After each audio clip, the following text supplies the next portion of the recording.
Josh Green here for SecondsOut. Delighted to be joined by Cindy and Ngamba here at the Team G training camp in Sheffield. Cindy, how are you doing? I'm good, thank you very much. What about you? You okay? Very, very good, thank you. Cold day here in Sheffield, but never cold in the GB boxing gym, I'm told. I'm told it gets some serious heat in here. Before you know it goes from 0 to 100 very quick, man.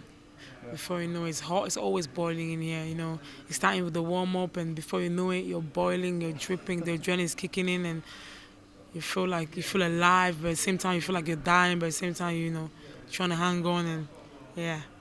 But no place you'd rather be, I guess, especially with everything coming up. We know lots of people are looking towards these big tournaments coming up. Of course, we've got one here in Sheffield just next week. We've got the Olympic qualifiers. It's an Olympic year. It's a big year for a lot of athletes. A very, very big year. In 199 days left now, so you're taking it all in. Same time, it's a bit like, you're starting to deep think a bit. At the same time, you're just trying to enjoy every moment. And yeah, like I said, last year I was looking at the time on the wall over there, and it was saying 300 something days. Now it's gone all the way to like 199 days.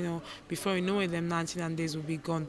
Another, I've done this before, training hard and working hard and pushing the body and improving each time, each tournament, each fight. So it's another one again that I just have to, I'm used to it. I've got the experience, so I'm just gonna keep on doing what I'm doing to my best and give my all. At the same time, be happy about it and take it all in, because in a couple of years I'm gonna look back at it and be like, wow, I did all that. So you gotta enjoy it. And even if the adrenaline start kicking in and you're being nervous, and this is all part of the journey.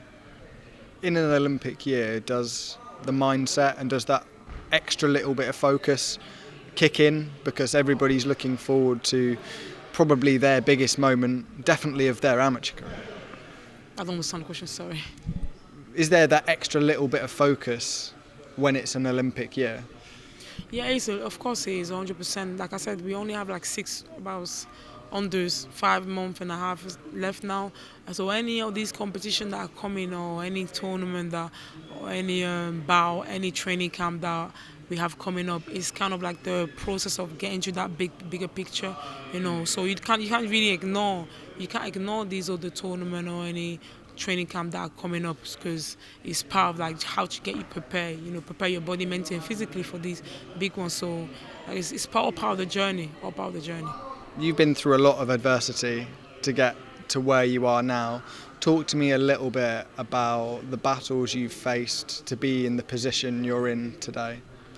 I had to go through my paper situation, with the Home Office, and I was an immigrant a couple of years ago. Now I'm a refugee, So there was time where before COVID that I had to choose whether I'm still going to stay in the amateur or turn to the other side, just stop my boxing dream and journey.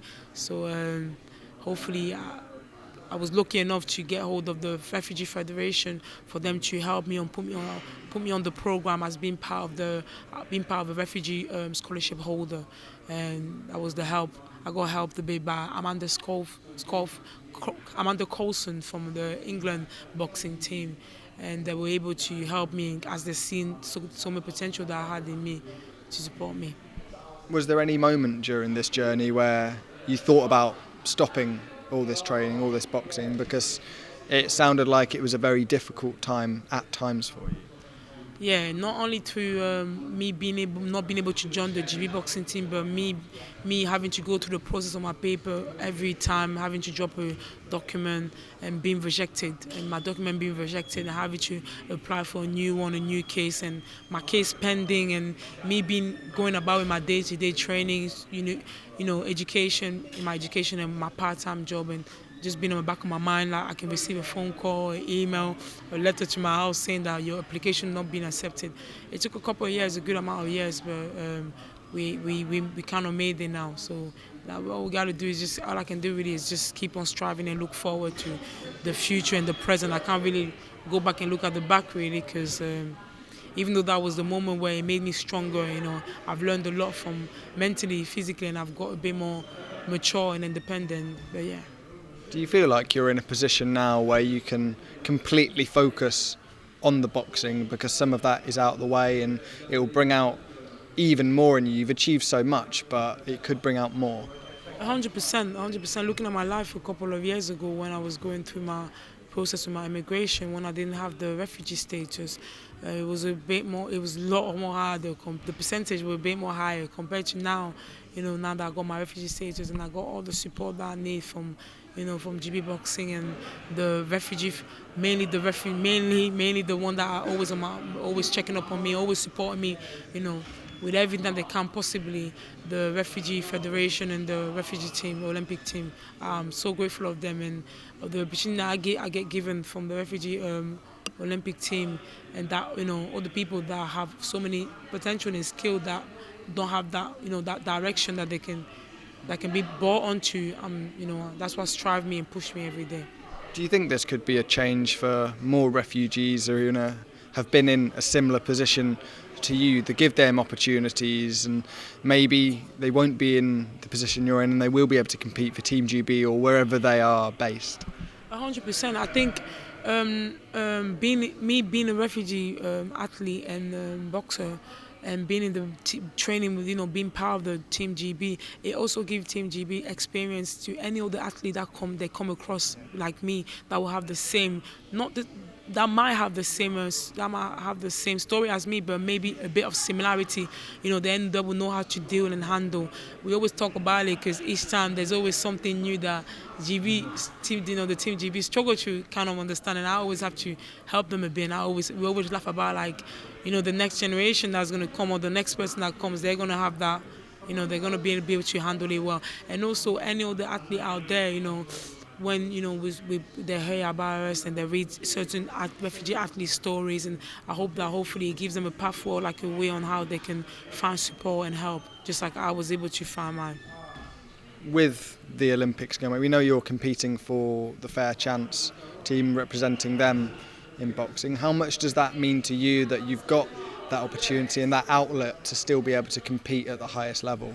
It means the world to me. I'm so grateful that I'm able to be part of the Fair Vhance refugee team, and I'm happy that it's getting more of a spotlight than a couple of years ago. And people not only in boxing but only in many other sports all around the world, and we are a big family in the refugee team, and a lot of us are in all around the world. There you can have some refugee athlete here in the UK, some in Brazil, some in Portugal, some in France. They're all over the world. By the end of the day, we always get together and we hear about each other's story. And there's always that one similarity that we have in common, which is we are refugee athletes and we are part of the refugee team. You've got an amazing story, and I'd love to know some of the influences behind it, in terms of people you've looked up to in your boxing story. Is there anybody in particular that you think of in terms of influences? There's many of them. There's many of them, many female athletes that I look up to. Which is the first one is obviously Lauren Price, because she qualified and she got her gold medal. She done it, she's been there, she got all the experience, and whenever I have anything else I want to talk to her, or if I need any advice on anything, she's always there to help and support me. And I get to do some round with her, I get to spar, and I get to learn from her. And then we have Natasha Jonas. She's been there to Miss GB, the first female for GB to qualify in the 2012 Olympic, and and we have Savannah Marshall. She's been there, and she's done it, and they've gone through the same routine that I've gone through, so they understand it. They've been in my place there. They know how it feels like to when you go international to compete, or you're getting prepared for the Olympic or for any tournament. So, and I've done many rounds with each one of them, Savannah, Natasha, and Lauren Price, and being with an amazing role model, amazing athlete. So I should be an amazing athlete myself too. So yeah, I'm grateful. I did see on Instagram that you were recently sparring with Tasha. She's got a big fight coming up against Michaela Meyer. How much of an honour was it to be a part of her process to gaining a world title and the level she's at as well?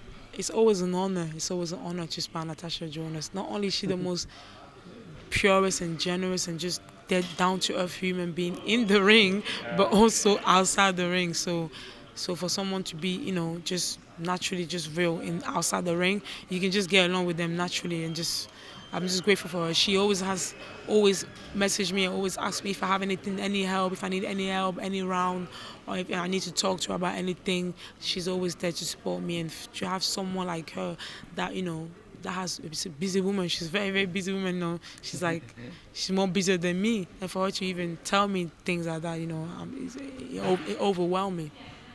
Do you have dreams of stepping up to those professional ranks? Some of the names you mentioned, like Lauren, Savannah and Tasha, have all gone on, and well, Lauren's the first British champion. Savannah's obviously had a world title, as has Tasha.